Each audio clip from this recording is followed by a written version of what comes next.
민수기 28장은 이스라엘의 절기가 주된 내용입니다. 그런데 민수기 28장에서 시작된 이스라엘 절기 설명은 민수기 29장까지 이어집니다. 다시 말씀드리면 민수기 28장과 29장은 레위기 23장에서 언급된 절기들을 다루며 레위기보다 훨씬 자세히 다룹니다. 또한 민수기 28장은 레위기 23장에 나오지 않는 절기들도 등장합니다. 민수기 28장은 상번제, 안식일, 초하루, 유월절 혹은 무교절, 칠칠절을 알려줍니다. 여기서 상번제와 초하루는 레위기 23장에서 언급되지 않은 이스라엘의 절기입니다. 이러한 면을 표로 정리하면 다음과 같습니다. 우리가 민수기 28장과 29장에 나오는 이스라엘의 절기 본문과 레위기 23장의 가장 큰 차이는 민수기는 각 절기에 드려야 하는 제사와 제물에 초점을 맞추고 설명하지만 레위기는 절기의 특성과 준수 방식 등을 언급한다는 점입니다. 이런 점에서 민수기 28장과 29장은 절기라기보다는 이스라엘에서 행해졌던 제사에 대한 세밀한 설명이라고 이해할 수 있습니다. 첫 제사는 상번제입니다. 이 용어는 3절에서 사용되고 있습니다. 상번제라는 것은 항상 드리는 번제라는 의미로 이해할 수 있습니다. 하나님은 매일 1년 되고 흠없는 순양, 즉 어린 양 2마리 중 1마리는 아침에, 다른 1마리는 해질 때에 드리라고 말씀하십니다. 두 번째 제사는 안식일 번제입니다.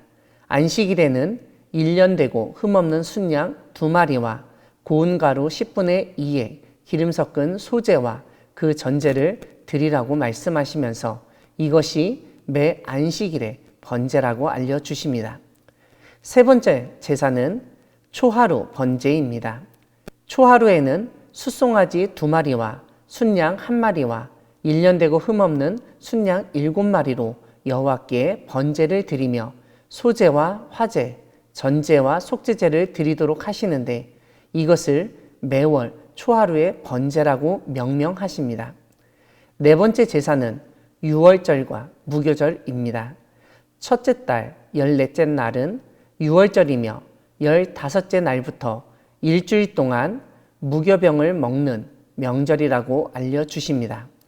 첫날 성회 때 숫송아지 2마리와 순양 1마리와 1년 된 순양 7마리를 다 흠없는 것으로 여호와께 화제를 드리고 소제와 속죄제도 함께 드리도록 하십니다. 마지막 7째 날에도 성회로 모이지만 아무것도 하지 말라고 말씀하십니다. 다섯 번째 제사는 칠칠절입니다. 처음 익은 열매를 드리는 날에 성회로 모이고 아무 일도 하지 말라고 하시면서 숫송아지 2마리와 순양 1마리와 1년 된 순양 7마리로 여호와께 번제를 드리고 소제와 속죄제도 함께 드리라고 말씀하십니다.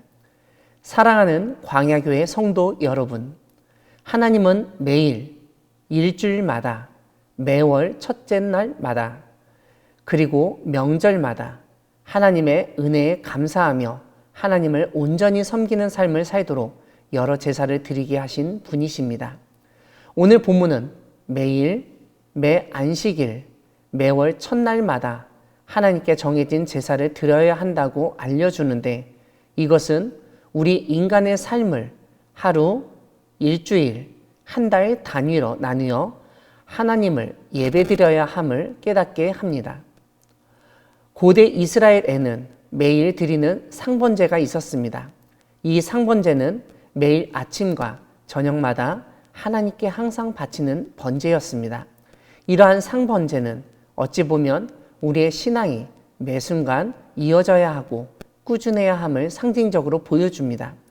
우리가 신앙생활을 유지하기 위해서는 상번제와 같이 매일 하나님의 말씀을 듣고 묵상하고 하나님의 뜻을 이루려는 노력이 필요합니다.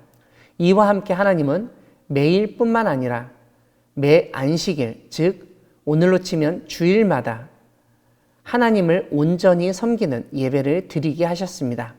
또한 하나님은 매월 첫날에 모여서 예배를 드리게 하셨는데 이것은 새로운 달의 첫 시간을 하나님께 먼저 드리고 하나님의 뜻을 구하는 것으로 이해할 수 있습니다.